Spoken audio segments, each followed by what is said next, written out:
जय हिंद दोस्तों, स्वागत है आप सबका स्लीपी क्लासेस के यूट्यूब चैनल पे। मैं उम्मीद करता हूं आप सब बहुत बहुत तंदुरुस्त होंगे। तो दोस्तों आज है 28 फरवरी और दोस्तों आज के दिन हम डिस्कस करेंगे तीन इंपॉर्टेंट एडिटोरियल्स हिंदू और इंडियन एक्सप्रेस में से।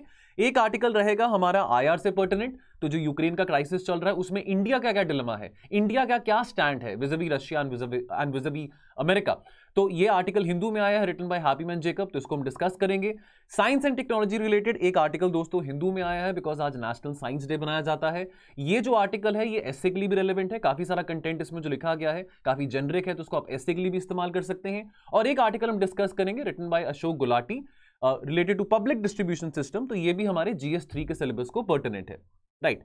तो दोस्तों हर एक एडिटोरियल के एंड में क्वेश्चन दिया जाएगा, क्वेश्चन को आप अटेम्प्ट करते रहिए, कमेंट सेक्शन में कमेंट करते रहिए, हम आपके कमेंट्स को रिव्यू करते रहते हैं, फीडबैक देते रहते हैं। बहुत सारे बच्चे जो हैं मैं देख रहा हूं पिछले 10-12 दिनों में जो रियली आंसर्स लिख रहे हैं उनकी आंसर राइटिंग क्वालिटी बहुत इंप्रूव हो गई है। तो हम बार बार कहते रहते हैं कि इस इनर्शिया से हम निकलें, हम ये इस बात की वेट ना करें कि हमारा प्रीलिम्स क्लियर हो जाएगा तो हमारे नंबर आ जाएंगे तो फिर उसके बाद हम मेंस की तैयारी करेंगे। हमको प्री से पहले मेंस रेडी होना बहुत जरूरी है। तो इस करके दोस्तों आंसर राइटिंग करते रहिए और आप देखेंगे कि आपके आंसर राइटिंग जो कैपेसिटी है, कैपेबिलिटी है, और 2-3 महीनों में बहुत बेहतर हो जाएगी। और आप दिस इज योर विल, आप चाहें तो यूट्यूब के कमेंट सेक्शन में शॉर्ट में भी आंसर लिख सकते हैं, 70 to 80 वर्ड्स में ऊपर मेंशन कर सकते हैं आपके शॉर्ट में आंसर है। नाउ हैविंग सेड दैट दोस्तों आज की चर्चा शुरू करते हैं। अब ये आर्टिकल हैप्पी मैन जेकब ने लिखा है the anatomy of India's Ukraine dilemma. देखिए अब देश विदेश में अभी देखिए पिछले एक हफ्ते से तो यूक्रेन का ही चर्चा चल रहा है न्यूज़पेपर्स में। अब देखिए तरह तरह के देशों ने, अमेरिका का अलग से रिस्पॉन्स रहा है, जर्मनी का अलग से रिस्पॉन्स रहा है, लेकिन प्राइमरली सारे ही देश, खास करके जो वेस्टर्न लाइज है अमेरिका के, और अगर हम जापान की भी बात करें, सभी सैंक्शंस लगा रहे हैं रशिया के ऊपर। इंडिया की बात करें तो देखिए इंडिया अभी रशिया के ऊपर सैंक्शंस नहीं लगा सकता। अब यूएनएससी पे जब वोट की गई, जब यूएनएससी रेजोल्यूशन पास किया गया, तो वहां पे काफी देशों ने कंडेम किया कि जो रशिया का मिलिट्री एक्शन अभी यूक्रेन में है, ठीक है। अब यहां पे अब ये एक्सपेक्ट करना कि इंडिया भी इसको कंडेम करे वो पॉसिबल नहीं है, बिकॉज इंडिया के लिए बहुत एक कंफ्यूजन है, जो एक बैलेंसिंग एक्ट इंडिया को खेलना पड़ता है कि भाई at the same time India Russia को नाराज नहीं कर सकता और at the same time India को अमेरिका के साथ भी बना के रखनी है। देखिए रशिया हमारा टाइम टेस्टेड फ्रेंड है, रशिया हमारा बहुत पुराना फ्रेंड है। 1971 की लड़ाई की बात करें, हमारे स्पेस प्रोग्राम्स की बात करें, हमारे डिफेंस प्रोग्राम्स की बात करें, तो रशिया से हमको बहुत हेल्प मिली है, सोवियत यूनियन से हमको बहुत हेल्प मिली है। अब सवाल ये है कि जो हमारा टिल्ट है अभी रशिया के टुवर्ड्स, अभी हम ज्यादा अग्रेसिवली रशिया के एक्शंस के अगेंस्ट कुछ नहीं कह रहे हैं। आफ्टर ऑल ठीक है, we are the land of Buddha, we are the land of Gandhi, we are the land of Ashoka, so we are peace loving people. तो अब यहां पे बात आती है कि कंफ्लिक्ट है हमारे प्रिंसिपल्स के ऊपर, हमारे वैल्यूज के ऊपर और हमारे नेशनल इंटरेस्ट के ऊपर। हमारे नेशनल इंटरेस्ट को सेफगार्ड करने के लिए इस वक्त जो जियोपॉलिटिकल स्ट्रैटेजी है, जो जियोपॉलिटिकल नेसेसिटी है, वो ये है कि हम रशिया के अगेंस्ट इतना एक्सट्रीम स्टैंड ना ले। अब ये बहुत डिलेमा है बिकॉज अमेरिका, जर्मनी, फ्रांस वो एक्सपेक्ट कर रहे हैं कि इंडिया भी एक स्ट्रॉन्ग स्टैंड ले against Russia at the UNSC, right. Now the tilt towards Russia should be seen not as a product of its time tested friendship. ठीक है, दोस्ती यारी तो है हमारी रशिया के साथ बहुत पुरानी, बट अभी हमारी जियोपॉलिटिकल नेसेसिटी भी है, राइट, कि अभी हमको रशिया को, हम इतने अगेंस्ट रशिया के नहीं हो सकते हैं, कितना सारा डिफेंस हम वहां से मंगाते हैं। अब ऑप्शंस क्या इंडिया के सामने, तो मोटे तौर पे 4 ऑप्शंस यहां पे डिस्कस करी गई हैं। पहली बात कि भाई आप रशिया के एग्रेशन को कंडेम करो, दूसरी बात आप रशिया के एग्रेशन को सपोर्ट करो, तीसरी बात आप चुप रहो, क्रिमिया के एनेक्सेशन पे भी इंडिया चुप रहा था 2014 में, और चौथी बात जो कि इंडिया ने स्ट्रैटेजी इस बार फॉलो करी है कि ठीक है अब थोड़ी निंदा करो कि भी ये जो हो रहा है अच्छा नहीं हो रहा, लेकिन एट द सेम टाइम आप एंटी रशिया भी नहीं बोल रहे हैं, लेकिन एट द सेम टाइम आप ये कह रहे हैं कि बहुत सी जो क्राइसिस हो रहा है ना, इसको आप डिप्लोमेटिकली एमिकली रिजॉल्व कर लो। अब अगर पहला ऑप्शन है अगर हम रशिया को कंडेम करते हैं तो फिर ऑब्वियसली फिर रशिया बुरा मानेगा इस बात का। दूसरा ऑप्शन अगर हम रशिया को सपोर्ट करते हैं तो फिर अमेरिका बुरा मानेगा इस बात का। अमेरिका, फ्रांस, जर्मनी जो उसके नेटो लाइज हैं वो भी बुरा मानेंगे, बिकॉज आफ्टर ऑल हमारे रिलेशन जर्मनी के साथ, फ्रांस के साथ, यूक्रेन के साथ, अमेरिका के साथ भी बहुत अच्छे हैं। तीसरा ऑप्शन भी एक तरह का, हम ये जो तीसरा ऑप्शन है कि भी हम चुप बनाए रखें, अपनी साइलेंस बनाए रखें, तो ये हमने ऑलरेडी 2014 में किया था। This will also be seen as के भी हम प्रो रशिया हो रहे हैं, तो इतना ज्यादा अच्छा नहीं माना जाएगा। जो चौथा ऑप्शन है वो अभी लीस्ट पॉसिबल ऑप्शन है, जो भी हम फॉलो कर सकते हैं, लीस्ट हार्मफुल यहां पे कहा गया है कि भाई ठीक है एट द सेम टाइम हम बोलेंगे डिप्लोमेटिकली इस क्राइसिस को रिजॉल्व करिए, but at the same time हम बहुत ज्यादा कोई स्ट्रॉन्ग एक्शन या स्ट्रॉन्ग कोई स्टैंड नहीं ले रहे हैं अगेंस्ट रशिया। अब बड़ी पिक्चर क्या है, देखिए इंडिया अब ये कह सकता है, देखिए यार कि रशिया अगर रशिया का झगड़ा यूक्रेन के साथ है, अमेरिका के साथ है, इसमें मेरा क्या सिरदर्दी है, मेरा क्या लेने देना है, इंडिया ये भी कह सकता है। At the same time India ये भी कह सकता है कि भाई नेटो एक्सपैंड करे, उसमें यूक्रेन हो, कोई और देश हो, अगेन मेरी सिरदर्दी नहीं है उसमें। तो इंडिया ये दोनों बातों में बिल्कुल ठीक कह सकता है, ठीक है भाई मेरी सिरदर्दी नहीं कि रशिया अमेरिका से लड़ रहा है, कि रशिया यूक्रेन से लड़ रहा है, तो यहां पे तो दोनों बातें आ गई, ठीक है। प्रैक्टिकली तो इंडिया कह सकता है कि that is not my headache, लेकिन इंडिया की प्रॉब्लम है किसके साथ, इंडिया की प्रॉब्लम है चाइना को कंटेन करने के लिए। जो चाइना का प्रॉब्लम है वो बहुत मेन है, और खास करके पिछले 2 सालों से हम देख रहे हैं कि इंडिया और चाइना के बीच में जो हॉस्टिलिटी है वो भी काफी ज्यादा बढ़ चुकी है। अब उसके लिए हमको कहीं ना कहीं जरूरत अमेरिका की भी है और कहीं ना कहीं हमको जरूरत रशिया की भी है, राइट। अब अमेरिका के साथ हम इंडो पैसिफिक में काफी अब सिनर्जी दिखा रहे हैं, क्वाड की बात हो रही है। अभी फिलहाल तो ऐसा लग रहा है कि अमेरिका की अटेंशन इंडो पैसिफिक से डाइवर्ट होकर यूक्रेन में जा रही है, जो कि इंडिया के लिए अच्छा नहीं है। और अगर रशिया की बात करें, देखिए रशिया चाइना का बहुत अच्छा फ्रेंड है, ठीक है। और रशिया और चाइना की जो फ्रेंडशिप है, देखिए अब ये बात भी हमको पता है कि ये अमेरिका वो अमेरिका नहीं है जो जॉर्ज बुश के टाइम का था, ये अमेरिका वो अमेरिका भी नहीं है जो बैरक ओबामा के टाइम पे था, ये रिचर्ड निक्सन का अमेरिका नहीं है, रोनाल्ड रेगन का अमेरिका नहीं है, बिल क्लिंटन का अमेरिका नहीं है। तो आज के टाइम पे ये बहुत वाइड स्प्रेड रिकॉग्निशन है कि जो यूएस है वो थोड़ा कमजोर पड़ रहा है और चाइना बहुत ज्यादा अपना अग्रेशन दिखा रहा है, चाहे इंडो पैसिफिक हो चाहे सेंट्रल एशिया हो। तो China is considered to be as the significant other pole. तो बायपोलर, अब वो यूनिपोलर मूवमेंट नहीं रहा। अब चाइना एक राइजिंग सुपर पावर है और चाइना की बहुत अच्छी दोस्ती रशिया के साथ भी है। देखिए इंटरनेशनल पॉलिटिक्स में चीजें बदलती रहती हैं। आज से 50 साल पहले 1972 में चाइना अमेरिका के बहुत करीब था, बट जैसे हम कहते हैं इंटरनेशनल रिलेशंस में कोई परमानेंट फ्रेंड्स नहीं होते, कोई परमानेंट एनिमीज नहीं होते, it's all about national interest. तो आज के टाइम पे क्योंकि रशिया और चाइना बहुत क्लोज हैं, तो इस करके हमको बहुत जरूरी है कि हम दोनों के साथ, रशिया के साथ भी और अमेरिका के साथ भी, अपना एक अलायंस बनाए रखें। अगर हम रशिया के अगेंस्ट हो जाते हैं तो रशिया तो फिर ऑब्वियसली इस बात का बुरा मानेगा ही, लेकिन रशिया और चाइना की फ्रेंडशिप और गहरी हो जाएगी, तो हम वो लेवरेज खो देंगे जो अभी लेवरेज हमारे पास है, बीइंग साइलेंट और being friends with both Russia और America. Continental versus maritime sphere की बात करें, देखिए अब कॉन्टिनेंटल रीजन की अगर हम बात करें, कॉन्टिनेंटल स्पेस की हम बात करें, तो हम यहां पे बात सेंट्रल एशिया की करते हैं। देखिए अब अफगानिस्तान में पिछले साल क्राइसिस हुआ, तालिबान आया, अमेरिकन फोर्सेस ने अपने आप को विड्रॉ किया। अब यहां पे बहुत जरूरी है समझना कि अफगानिस्तान में भी हमारी डिप्लोमेटिक प्रेजेंस होना बहुत जरूरी है। अब वो डिप्लोमेटिक प्रेजेंस होने के लिए रोकेगा कौन? चाइना रोकेगा और पाकिस्तान रोकेगा। हमारे कोई ज्यादा मित्र भी नहीं है इस रीजन में, ना ही हमारी इतनी अच्छी कनेक्टिविटी है सेंट्रल एशियन रीजन के साथ। अब क्योंकि कनेक्टिविटी इतनी अच्छी नहीं है और सेंट्रल एशियन रीजन के पास बहुत रिसोर्सेज हैं, नेचुरल गैस की बात करें, यूरेनियम रिजर्व्स की बात करें, तो हम काफी रिसोर्सेज को टैप कर सकते हैं और सेंट्रल एशियन कंट्रीज के साथ हम सिनर्जी दिखा के अफगानिस्तान को लेकर भी कंस्ट्रक्टिवली बात कर सकते हैं। लेकिन उसके लिए हमको दोस्ती चाहिए। अब हमारे पास फिजिकल कनेक्शन तो नहीं है सेंट्रल एशिया के लिए, because definitely we have to bypass Afghanistan and Pakistan and seeing the current hostility, that is not possible. तो यहां पे रशिया का बहुत इंपॉर्टेंट रोल आ जाता है। दोस्तों रशिया का ये स्फीयर ऑफ इन्फ्लुएंस है, तो इस करके हमको रशिया के साथ दोस्ती बनाए रखना इस कॉन्टिनेंटल स्फीयर में भी बहुत बहुत ज्यादा जरूरी है। लेकिन अगर हम मैरीटाइम स्फीयर की बात करें, अगर हम इंडो पैसिफिक की बात करें, तो इंडो पैसिफिक में तो रशिया का कोई रोल है ही नहीं। ठीक है, रशिया और चाइना अच्छे दोस्त हैं, लेकिन इंडो पैसिफिक में ज्यादा जो इंपॉर्टेंट प्लेयर्स हैं वो कौन है? फ्रांस है, जर्मनी है, अमेरिका है। अगर तो चाइना को कंटेन करना है तो इंडिया को इनके ऊपर बहुत डिपेंड करना पड़ेगा। इंडिया आज के टाइम पे इंडिपेंडेंटली इतना सक्षम नहीं है कि वो चाइना के चैलेंज को नेवल डोमेन में काउंटर कर सके। हैविंग सेड दैट इंडिया को लुक अप टू किया जाता है as the net security provider. तो अगर इंडिया को ये बैलेंस करना है मैरीटाइम स्फीयर में भी और कॉन्टिनेंटल स्फीयर में भी, तो इंडिया को दोनों का ही साथ चाहिए, कॉन्टिनेंटल स्फीयर में रशिया का और मैरीटाइम स्फीयर में अमेरिका का, और अमेरिका के साथ जो बाकी वेस्टर्न नेवीज हैं, France, Germany etcetera. Now impact of war in Ukraine for India, देखिए चलो एक तो है कि महंगाई बढ़ेगी, तेल के दाम बढ़ेंगे, इन्फ्लेशन बढ़ेगा, ये तो चलो एक बात होगी। उसके अलावा अब रशिया के जो अग्रेसिव एक्शन है यूक्रेन में, इससे चाइना को बहुत ज्यादा शेयर मिलेगी। So this will embolden China. और इससे क्या होगा, कल को चाइना कहेगा कि भाई मैं अपना ताइवान को अनेक्स कर लूंगा, ठीक है, ताइवान के अगेंस्ट अग्रेशन दिखाऊंगा। ताइवान हो, वियतनाम हो, दर्जन और आइलैंड कंट्रीज हो इंडो पैसिफिक नेशन में, इंडो पैसिफिक रीजन में, तो चाइना भी कल को कह सकता है, चाइना भी इस एग्जाम्पल को एम्यूलेट कर सकता है जो रशिया कर रहा है। तो इस बात का भी डर है, ठीक है। अब अगर सैंक्शंस, तो दुनिया अब देखिए कितने सारे देश सैंक्शंस लगा रहे हैं रशिया के ऊपर।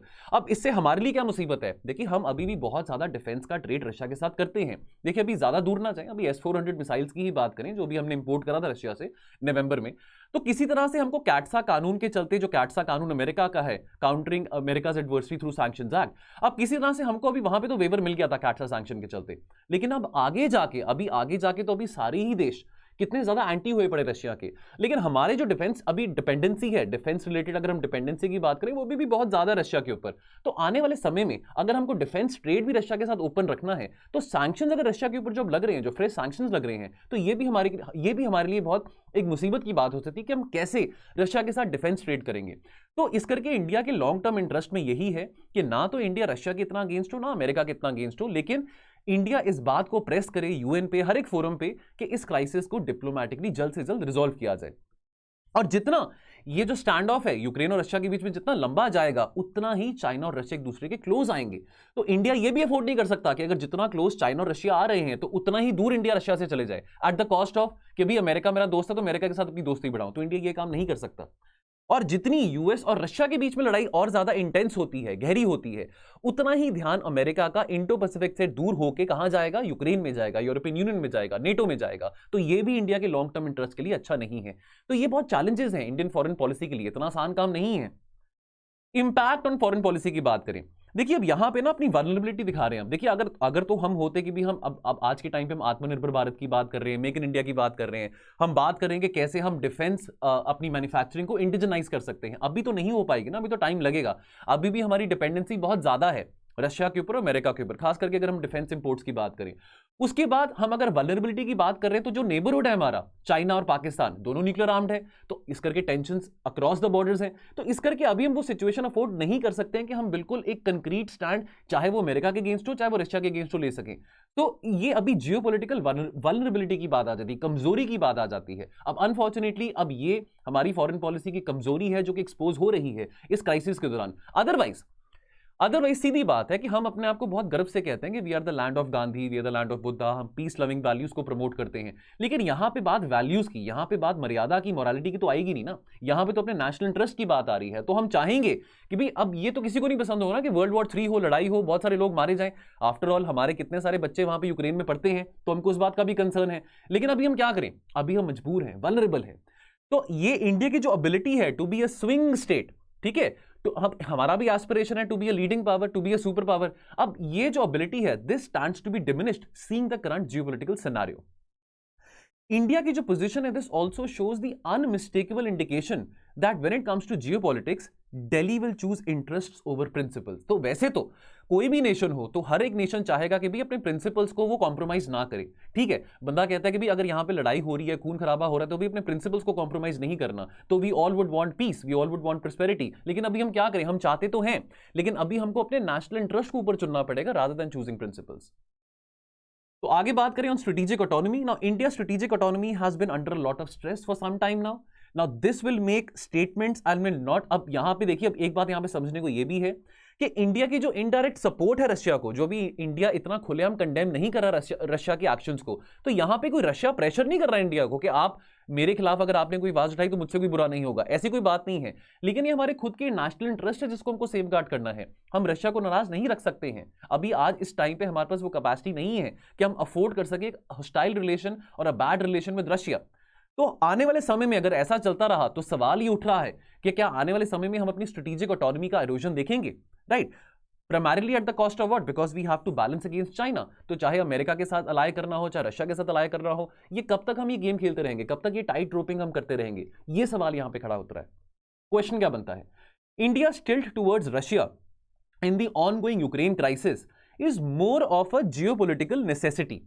यानी कि जो अभी क्राइसिस चल रहा है यूक्रेन में, तो इंडिया की जो पोजीशन है रशिया के टुवर्ड्स, इंडिया का जो भी इतना एक कंक्रीट स्टैंड नहीं आ रहा अगेंस्ट रशिया, तो वो हमारी मजबूरी, हमारी वल्नरेबिलिटी शो कर रहा है eight the cost of sacrificing India's moral values. क्या आप इस बात से सहमत हैं? अगर हैं तो इसको एलैबोरेट करिए 250 शब्दों में।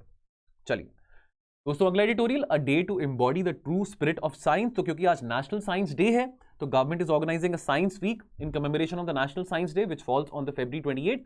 अब इसको कमेमोरेट किया जाता है सर सीवी रमन की discovery on the light scattering. ना अब ये जो प्रोग्राम है, देखिए हम साइंटिफिक टेम्परामेंट की बात करते हैं, फंडामेंटल ड्यूटीज में बात आ जाती है तो बहुत अच्छी बात है।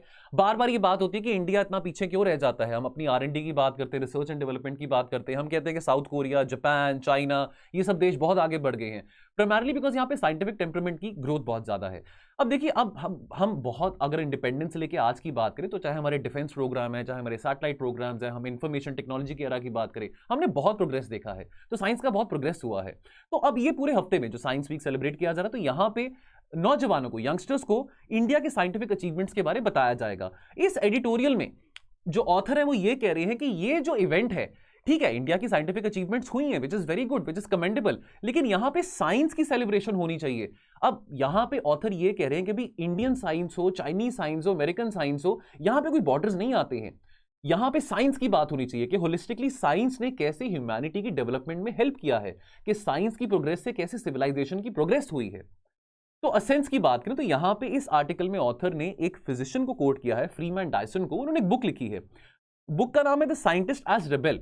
अब उनका यह कहना है इस बुक में कि साइंस की प्रोग्रेस इसी कारण हुई है because science is dissent is the soul of science. यानी कि जो भी देखिए अब साइंस कैसे प्रोग्रेस कर पाएगी अगर साइंस कंफर्मिटी में ना जाए, यानी कि जो भी स्टैब्लिश थ्योरीज हैं। तो फॉर एग्जांपल अगर हम कोपरनिकस की बात करें तो कोपरनिकस ने कहा कि भी अर्थ जो है दैट रिवॉल्व्स अराउंड द सन, ठीक है, यानी कि जो सन है that is at the centre of the universe not the earth. तो पहले ये नोशन माना जाता था कि जो अर्थ है that is at the centre of the universe. अब इस नोशन को चैलेंज किया कोपरनिकस ने, राइट। तो गैलीलियो हो, चाहे अल्बर्ट आइंस्टाइन हो, चाहे न्यूटन हो, चाहे कोपरनिकस हो, इन्होंने जो एस्टैब्लिश्ड नॉर्म्स थे सोसाइटी में, चाहे वो साइंटिफिकली डेवलप्ड नॉर्म्स हो, चाहे वो norms developed by the church हो, उन्होंने इन नॉर्म्स को चैलेंज किया, ठीक है। अगर हम अपनी फ्रीडम स्ट्रगल की भी बात करें, हम सोशल रिलीजियस रिफॉर्म मूवमेंट्स की भी बात करें, हम मास अवेकनिंग की बात करें, नेशनलिज्म के रिसर्जेंस की बात करें, तो scientific development played a very important role, ठीक है। तो एक बहुत कॉमन एलिमेंट है साइंटिफिक डेवलपमेंट में, वो एलिमेंट है रिबेलियन। यानी कि जो भी कोई बात एस्टैब्लिश्ड है, जो भी कोई डॉक्ट्रिन एस्टैब्लिश्ड है, उसको चैलेंज करके जो नई थ्योरी डेवलप होती है,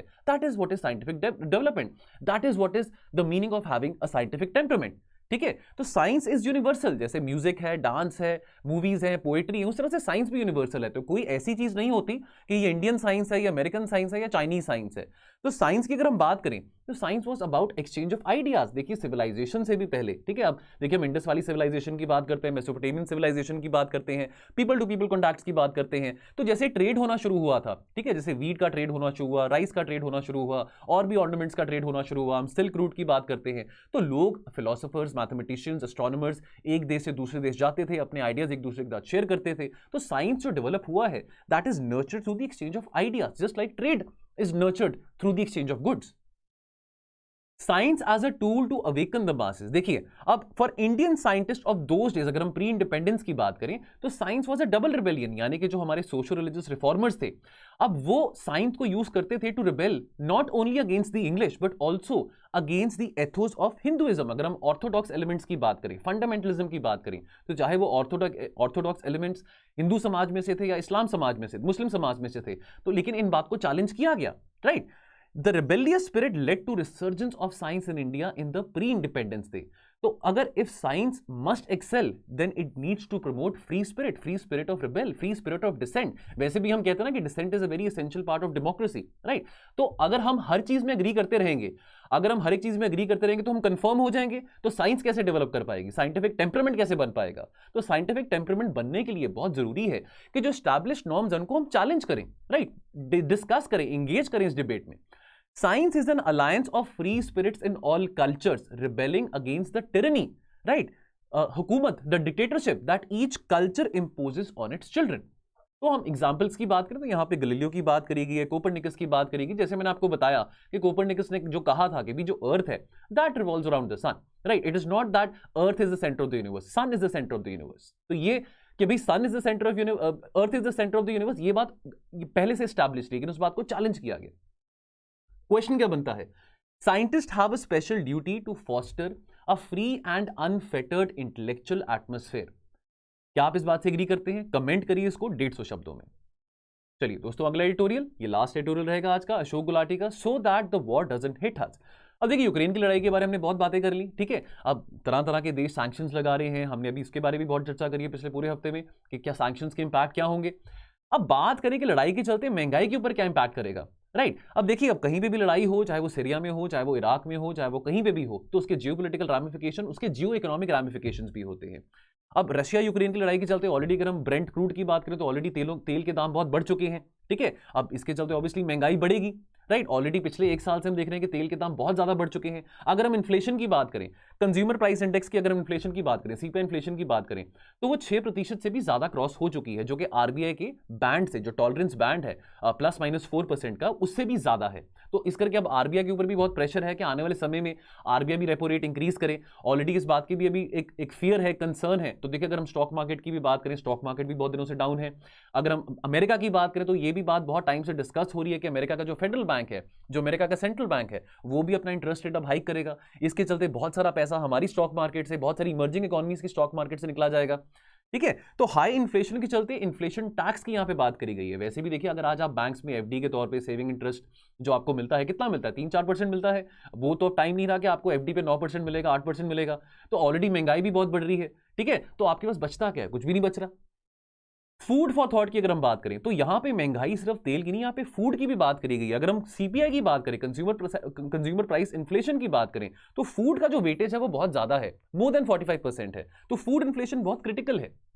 एक आम नागरिक जो सड़क पे चल रहा है उसको नहीं पता कि भी सीपीआई क्या होता है, डब्ल्यूपीआई क्या होता है, ठीक है। चलो हम यूपीएससी की तैयारी कर लेते हैं, हमको जो बातें पता लग जाती हैं, लेकिन एक आम आदमी को नहीं पता। अब एक आम आदमी सीपीआई या डब्ल्यूपीआई तो नहीं खाता ना अपने खाने में, उसके लिए यह है कि भी खाना इतना महंगा क्यों हो रहा है, तेल इतना महंगा क्यों हो रहा है। तो ये बहुत एक कंसर्न की बात है। लड़ाई के चलते ये महंगाई और बढ़ सकती है। तो इंडिया इंपोर्ट्स रफली 60% of its consumption of edible oils. अगर हम एडिबल ऑयल्स की बात करें, बहुत सारा, अगर हम पाम ऑयल की बात करें, एडिबल ऑयल्स की बात करें, वो हम कहां से मंगाते हैं? मलेशिया से, इंडोनेशिया से। अब global prices of edible oils वो भी बहुत बढ़ रहे हैं, ठीक है। They have already gone up by more than 50% since last 1 year. तब तो यूक्रेन में लड़ाई नहीं चल रही थी, लड़ाई तो अभी शुरू हुई है, लेकिन एडिबल ऑयल्स के दाम भी बहुत टाइम से बढ़ते जा रहे हैं। तो अब सरकार का ये कहना है कि चलो महंगाई को कम करने के लिए, अगर हम पल्सेस की बात करें, तो हमने क्या किया, हमने जो स्टॉक लिमिट्स लगा दी हैं ट्रेडर्स के ऊपर, या हमने इंपोर्ट ड्यूटीज कम कर दी है, जिसके चलते जो महंगाई है पल्सेस के द्वारा वो ज्यादा नहीं होंगी। अब अशोक गुलाटी हर एक आर्टिकल में बात करते हैं, चलो पल्सेस की बात तो यहां पे होगी, तो अशोक गुलाटी बार बार ये कहते हैं कि ये सेम रवैया सरकार व्हीट और राइस के टुवर्ड्स क्यों नहीं दिखाते। अब हम देखिए बहुत बार ये बात कर चुके हैं, योजना एनालिसिस में भी करी है, एडिटोरियल्स में भी। अशोक गुलाटी के हर एक एडिटोरियल में बात आती है कि इतना ज्यादा इंसेंटिव व्हीट और राइस की फार्मिंग में क्यों होता है, इतना इंसेंटिव पल्सेस की फार्मिंग में, कोर्स सीरियल्स की फार्मिंग में, खास करके वो क्रॉप जो कि ड्रॉट रेजिस्टेंट है, रेन फेड फार्मिंग में हो जाते, उन पे इतना इंपेक्टस क्यों नहीं दिया जाता। तो यहां पे अशोक गुलाटी कह रहे हैं कि why doesn't the government also consider imposing a stock limit on the unnecessary production happening as far as wheat and rice is concerned. अब this is no hidden secret. Food Corporation of India के पास already 4 times the stock limit है wheat और अगर rice की बात करें। तो आज हम वो 1960s वाले एरा में नहीं है ना, आज हमने वो मीट कर लिया प्रोडक्शन का टारगेट। इतना व्हीट और राइस को हम क्यों ग्रो कर रहे हैं? अब व्हीट और राइस को ग्रो करना, उसके एनवायरमेंटल कॉस्ट भी है, सोशल कॉस्ट भी है, इकोनॉमिक कॉस्ट भी है, ठीक है। तो यहां पे ये सजेशन दे रहे हैं। देखिए पहली बात तो ये कह रहे हैं कि जो हमारा पब्लिक डिस्ट्रीब्यूशन सिस्टम है वो बहुत इनएफिशिएंट है, बहुत करप्ट है, बहुत लीकेजेस होती हैं। तो यहां पे ये सजेशन दे रहे हैं कि अगर इतना एक्सेस जो ग्रेन हमारे पास पड़ा हुआ है, व्हीट का, राइस का, उसको हम अनलोड क्यों नहीं कर सकते ओपन मार्केट में, ठीक है। तो the FCI could help in bringing down the food inflation. अगर इतना सारा स्टॉक एफसीआई के पास पड़ा हुआ है तो इसको अनलोड किया जा सकता है, ओपन मार्केट में दिया जा सकता है। लेकिन अब हमारा जो फूड सिक्योरिटी बिल है, हमारा जो नेशनल फूड सिक्योरिटी एक्ट है, उसके चलते कितनी आबादी, 67% ऑफ पॉपुलेशन को सब्सिडीज मिलती है फूड में। अब सवाल यह भी उठता है, इतना सारा प्रोक्योरमेंट करना वो इतना फीजिबल है क्या? इतने सारे लोगों को इतना फ्री में खाना देना, 1 रुपए में, 2 रुपए में दाल चावल देना, चावल और आटा देना, क्या वो फीजिबल ऑप्शन है? Rice and wheat have a high weightage in the consumer price inflation as well.